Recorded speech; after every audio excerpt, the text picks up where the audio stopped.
My plan is not just to tell you about the Meols project, but to lift the lid on some of our fascinating research. After all, anybody can make claims about something buried out of sight and deep in the mud. Therefore, I will dive into some of the science that allows us to make a few confident assertions so that you can judge for yourself. The question many people asked when the project began was, do I think we will actually find the boat? My reply was that if there was a boat, this systematic investigation would certainly find it. Spoiler alert, there is a boat. It all began with a drawing of something seen in 1938, when the railway end was being built. Steve Harding and Tim Baldock, both local lads, picked up the story decades ago and have relentlessly sought to establish if the story was true. I was working with Wirral archaeology on the Brunanburh Battle project and suggested that before thinking about digging a big hole, we should try auguring. This would tell us if there was a boat, where it was, and just how deep it was buried. I also showed them some pieces of 6th century wood that I had recently excavated from another battlefield. It has the strength of a piece of meringue and when dried shrivels by over 90%. I warned everybody that there might not be much left and any surviving material would indeed be ultra fragile. But they did not hang about, and 6 months later everything was in place. Green King, the owners of the pub, helped, but said the work would have to be in February to avoid disrupting business. February, as we know, is cold, wet and windy, but we got quite lucky with the weather. So before any field work, there is a stage called a desktop study. This helps to define the area to be investigated. It is also important to define the questions the project can actually answer. Old maps were invaluable, and there was a navigable river visible from the coast to Wallasey Pool. This meant that a boat could actually have made it to this point.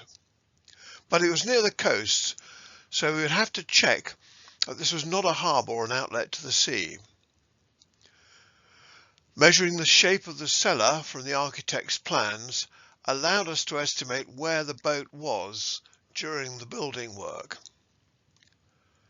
But those engineering drawings show that all the rainwater, foul water, electricity, gas and internet, they all entered here, so I was aware that we would have to thread the augers between these obstacles, which would have to be plotted by a specialist team. The 3 questions I hoped to answer were, was there a boat? Could the size and shape be defined? And could one account for it ending up here? Since we're going to be referring to augers, let me quickly show you what I'm talking about. It's a great tool for looking at the different layers below our feet. But it only takes a very small sample. It's like looking at the past through a keyhole. We'd have to be alert to subtle changes when, for example, we pass through, a plank of wood, where the auger might just capture a small piece of evidence. Understanding the layers below our feet was also important for this project. Mud that flows down rivers, which I will refer to as alluvium, is quite different from clay. Clay itself is important because it helps preserve the organic material by excluding oxygen. And remember, water is full of oxygen, as that's how fish manage to breathe. Our clever geologist, Mike, quickly spotted that the layers of sand that are illustrated here looked very different under his microscope. Some were rounded, some sharp, but also some were graded and some had mixed sizes mixed together. To a geologist, each of these tells a story, and later we will see that one very surprising story fitted some of the other evidence. On day 1, we needed to understand the subsurface layers, which would tell us the story of the site. Were there other boats? Was there a harbour? The work revealed the profile of the silted up River Birket, so That answered one question. A big boat could actually have reached here. The blue clay the base was also important. It gets that particular colour because it excludes air, so it might have conserved the wood which was reported in 1938. An environment free of oxygen was vital if any trace of wood was still to be found. We also had some suggestions pointing to a violent event such as a sea surge, which had dumped material in a rather random basin in this basin. But so far so good. The groundwork team, however, who were preparing the holes for the augering, hit concrete. This was not entirely unexpected, as I'd mentioned before. We traced the slab. Alas, it was exactly where we believed the boat should lie. The slab, as you see in the photograph, was almost exactly and almost certainly installed to provide the base for the crane to build the new pub. So this obviously blocked any direct drilling, but even worse, this massive weight could have squashed any remains of the boat below. Plus, micro movements by this slab could have actually pumped oxygen-rich water to circulate, destroying any trace of wood. I now realise that we'd be very, very unlikely to find nice lumps of wood as we had hoped. But we'd find some evidence of where wood had been. We now began to drill around and under the slab. As you see in this illustration, we inserted drain pipes, or rather the groundworks team inserted them through the rubble, and this limited the contamination from material falling down the hole when we withdrew the auger. But they also provided a very good datum to allow precise height measurements to be recorded, and these pipes could also be angled to guide the augers to explore below the slab. But something clearly had disrupted the deep geology. There were lumps of peat, but not the expected and normal peat layers. Some process had dumped these lumps here, and the deposits found inside and outside the hull, if one can use that term at this stage, were quite different. There was a sort of invisible boundary. However, the sample has started to produce a jumble of wood fibres where the boat was suspected to be, but, rather as anticipated, no solid wood. I am a great believer in the wisdom of groups, so on day 4 I called a halt to work and explained the problem. Even though there was something where the boat was drawn in 1938, the evidence was really not good enough to draw a conclusion. 2 ideas emerged from the group. The first was to try one of the 7 centimetre auger tips rather than the 2.5 centimetre gouge that we were using. This could allow bigger samples to be extracted. We could also try not to turn the auger when extracting it, as this would stop the fibres being churned. I explained, however, that it would be very, very hard to get the wider auger through the troublesome layer of black sand, and extremely hard to extract such a big auger from the waterlogged mud below the sand. And this is where the second simple but brilliant idea emerged. Joe Potts had a quick word and slipped off to his workshop and returned with a Mark I auger yoke. This allowed up to 6 people to put their backs into extracting the core. After some overnight modifications, the Mark II auger yoke allowed some great samples to be collected. I took the very first large undisturbed core, which, after careful washing, revealed some lovely layers of well-spaced wood fibres that were horizontal. This is what we might find if we were passing through, for example, a plank or a piece of boat structure. However, it was now horribly clear to me that the evidence we needed was even more tenuous than I had feared, so future cores would have to be carefully processed off-site. The team wrapped the new cores, and I would take these away and carefully assess them in controlled conditions.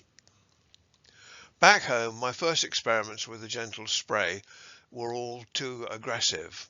It washed too much material away. So a misting bench, which sent down something much more than thick fog, was built, which very slowly etched the surface to reveal any surviving details. It ran all day for nearly a month in the improvised workshop I'd built. It was a very cold March. However, many unmistakable marks of wood survived where it had been replaced by different materials as the various components of wood had rotted over the centuries and mud or sand had filtered in. It's always important to gather data very carefully and consistently before you move on to interpret what it all might mean. Some bits, such as this lump, were not planks and might just indeed be random bits of wood that had been washed ashore. However, they were carefully assessed. For now they were just bits of data. The relevance of this piece only became clear when the dots were joined much later. When the boat shape emerged, we were able to place this, and it suggests that this was actually a rather sturdy knee. It was part that joined a rib to the frame of the deck itself.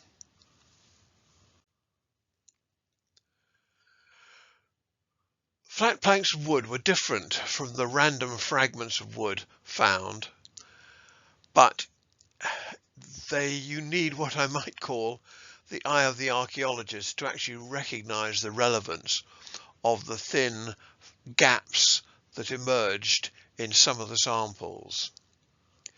In several cases, it was possible to measure the angle of these gaps and even to observe the impression left by wood on the encasing clay. Sometimes it was even possible to measure the thickness of the wood, although the gaps had closed in many cases, leaving only the angle of the lost planks.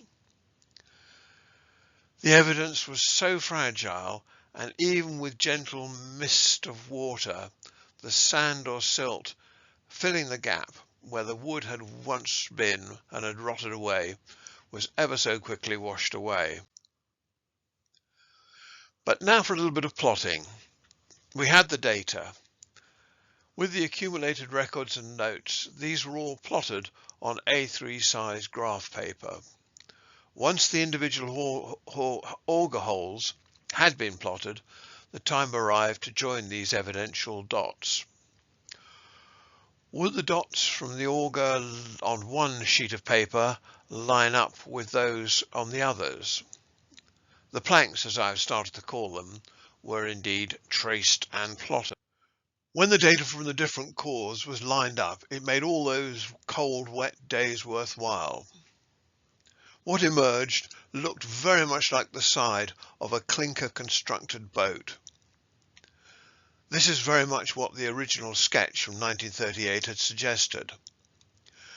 A clinker boat is built by overlapping planks that have been attached to ribs. Some cores indeed hit a spot where two planks had overlapped. Was it luck, inspired guesswork, or sheer genius that guided the different augers to hit the hull? Perhaps one should give some credit to the geometry remembered from school days.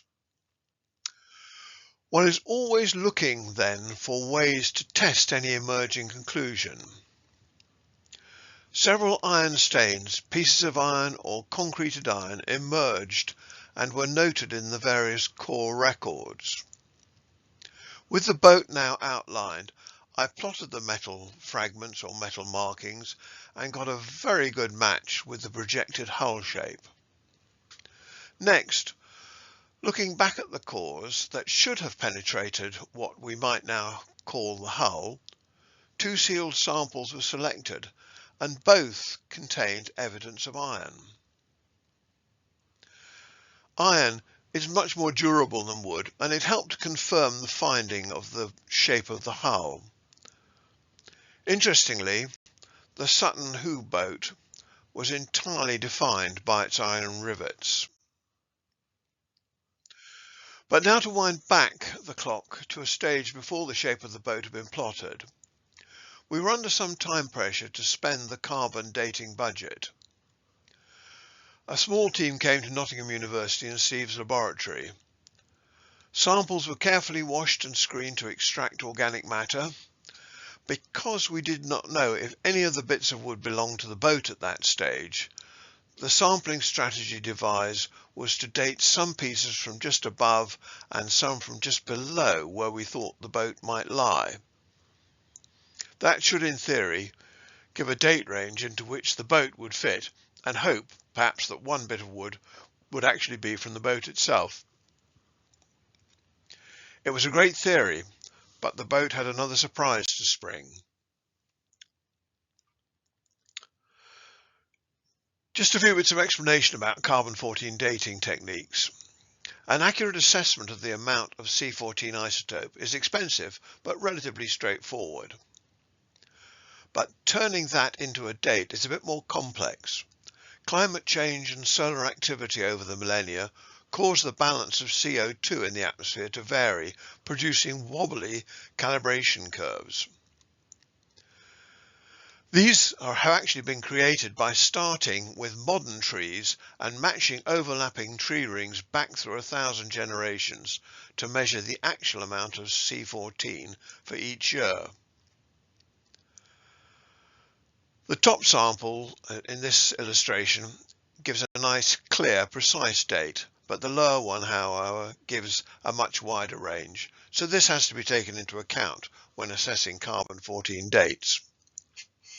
Now, just to remind you, the plan was to have pieces from just above the boat and some from just below. This would give a nice date range, right? No. All of the dates were far too old, far too old, before the dates of the earliest boats that we know of. The dates were also upside down, with the oldest at the top and the youngest at the bottom. This was strange, but good data doesn't lie. This data is telling us something unexpected, and in the process perhaps answering one of the key questions for the project. What is the boat doing here? The material sampled is all very old and consistent with measurements of the wood of forests buried off the Wirral and the Fylde coasts. A surge seems to have stripped layers from the sea floor and dumped them in the boat. The top, the youngest wood arriving first, to be covered by older material. So these deposited layers have been overturned and in the process apparently filling and sinking our boat. Many discoveries start out as rather silly ideas, and this is one of these. The hull of the Meols boat has contained and confined the material from whatever caused the tidal surge when it sank. Careful sampling should allow us to tell the story of what really happened.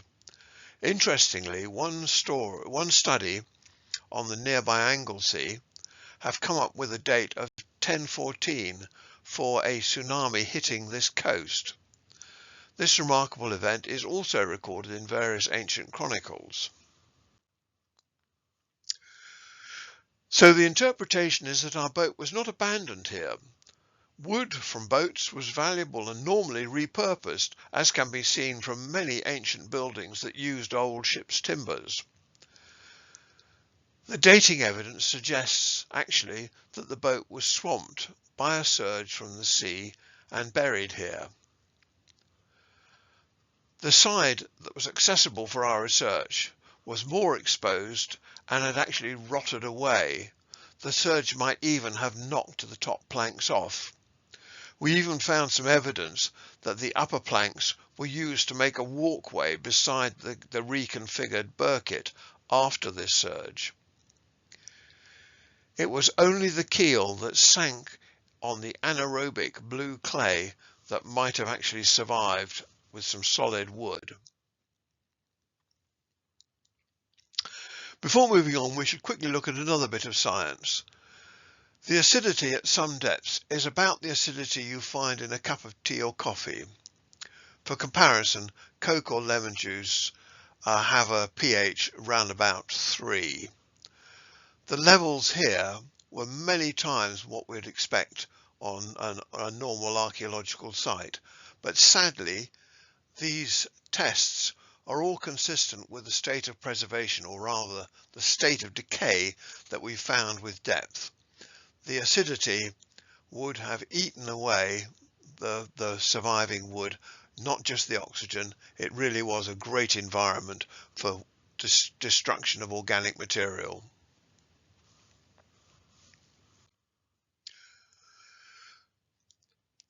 Because we didn't have a date for the boat, comparing the revealed profile with the very limited number of wooden hulls that have survived was one way to try and get a date. There was only one style that matched, and that is a Norse style clinker built boat.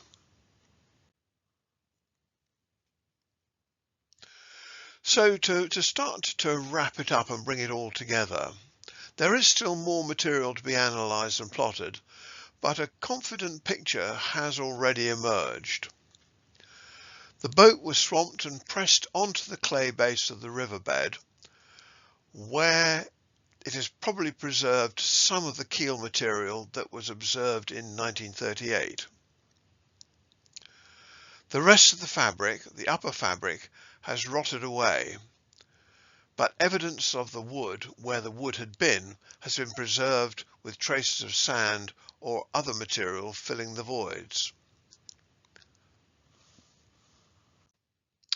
To return to the sketch which started this project, the location, size estimates and drawn shape were comparable to what was actually found. The bow section are very close to what the project revealed, although the estimates of length do disagree a little bit. But now we have a target, it might be profitable to revisit and get some more sealed samples. Even better would be to take more targeted cores to learn about this exceptional piece of heritage. We still want to get to the date and align the boat with more precision, but the dimensions that emerged so far suggest it is very similar indeed to the boat known as Skåldelev 1 that can be visited in the Roskilde Boat Museum near Copenhagen. You might notice that, like our boat, one side is better preserved than the other because of the orientation, in this case when the boat was scuttled to defend the royal port. There is more research to do. Now we know the boat's location, wood fibres might be recovered for dating. Environmental studies might tell us about the boat's career, what it was carrying, for example. The boat's hull has trapped some vital clues to study which might tell us more about this surge that hit Meols and sank this boat.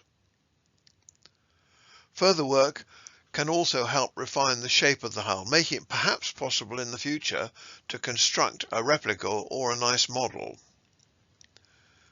But time is not on our side, as the surviving wood is rapidly deteriorating and the Meols boat is very special.